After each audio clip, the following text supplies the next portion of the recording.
بکر کے ساتھ بیٹھ کر آپ نے ظہر یا عصر کی 4 رکعت نماز ابو بکر کی امامت میں ادا فرمائی۔ یہ آپ کی آخری نماز تھی مسجد کے اندر امت کے ساتھ، اور تشریف لے کے جمعہ کا دن تھا۔ جبریل آئے، یا رسول اللہ مجھے اللہ نے بھیجا ہے کہ جاؤ میرے محبوب کا حال پوچھ کے آؤ۔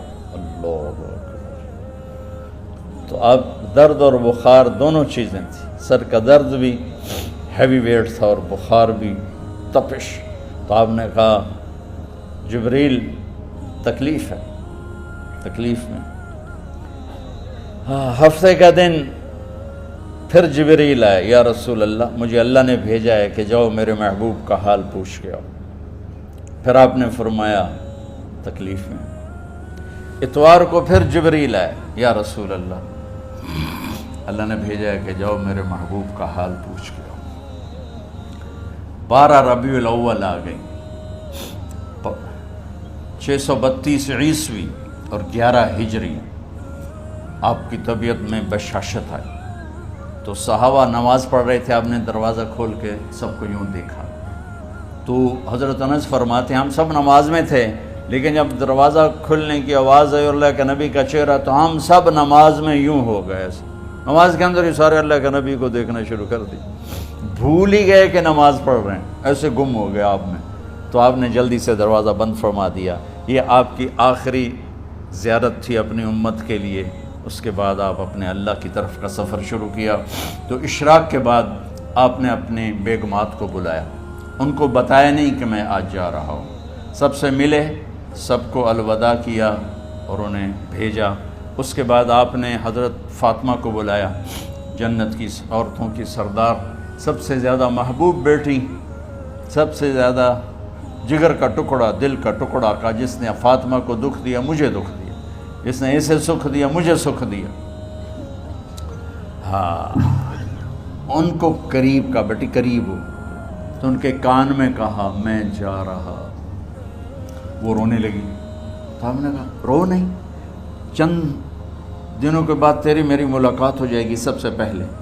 تو 6 ماہ بعد حضرت فاطمہ کا بھی 24 سال کی عمر میں یا 25 سال کی عمر میں انتقال ہو گیا۔ ان کو رخصت فرمایا۔